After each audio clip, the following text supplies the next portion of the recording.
wa. Adé orí wa. Kò ní sí láéláé.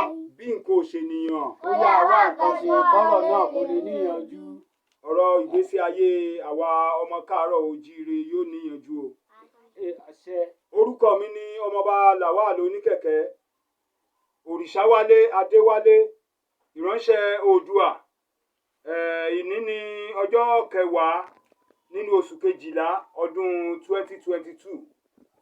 A wá síta lénìí láti ṣe ìkéde fún gbogbo àgbáláyé pátápátá wípé gbogbo àwọn ẹgbẹ́ tá a fẹ́ kà sílẹ̀ yìí, a ò lọ́wọ́ nínú ìgbésẹ̀ kan tí àwọn ọmọ Yorùbá kan lọ gbé láti pàdé Aṣíwájú Bọ́lá Ahmed Tinubu, presidential candidate APC, ẹni tó fẹ́ díje fún ipò ààrẹ nínú ẹgbẹ́ APC, tí wọ́n lọ pàdé ẹ̀ ní ìlú London, tí wọ́n ń kígbe olè lé lórí. Eléyìí ó dójú tì wá gan. A lo àkókò yìí láti sọ fún gbogbo ayé wípé a lòdì sí, a dẹ̀ lọ́wọ́ sí, a dẹ̀ bu ẹnu àtẹ́lu ìgbésẹ̀ tẹ́ lọ gbé náà.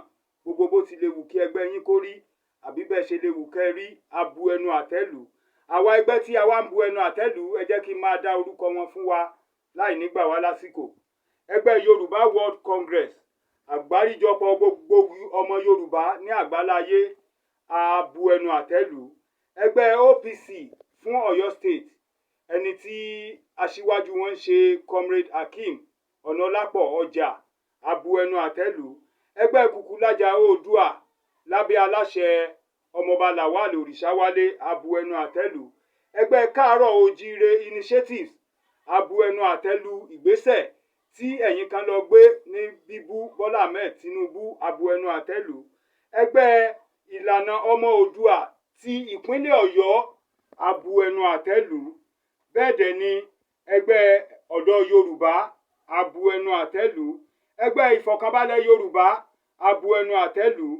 Bẹ́ẹ̀ dẹ̀ ni ẹgbẹ́ Yorùbá Lágbà Culture Initiative, ẹgbẹ́ tó já sí wípé ó ń gbé àṣà àti ìṣe àti èdè Yorùbá lárugẹ, a bu ẹnu àtẹ́lu. Nítorí wípé kékeré ni mo fi bá lámọrin tán, kò ṣeé fi ọ̀bẹ bù dànù. So nítorí ìdí èyí, gbogbo àwa ọmọ Yorùbá lápapọ̀, a ò sí nínú yín, a ò dẹ̀ gbà, a lòdì sí ń tẹ́ lọ ṣe láti lọ máa ké pe ọmọ ìyá yín pé olè ni. Ẹni mi kò ṣẹ́ni, ènìyàn mi kò ṣe ènìyàn. A ò ní fi irú ẹni bẹ́ẹ̀ wé aláró lásán. So eléyìí ni ìkéde tá a fi síta lénìí. So gbogbo àwọn ẹgbẹ́ yòókù tá a tún lè dárúkọ, ẹ foríjì wa, ẹ má bínú o.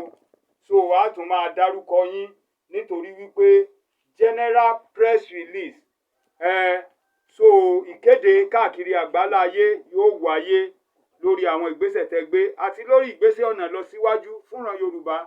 So ẹ jẹ́ ká dákẹ́ báyìí. So ẹ̀rọ ìbánisọ̀rọ̀ tiwa 08068465854. Àǹfààní wà láti pè wá fún ọ̀nà ìmọ̀ràn àti ọ̀nà ìlọsíwájú.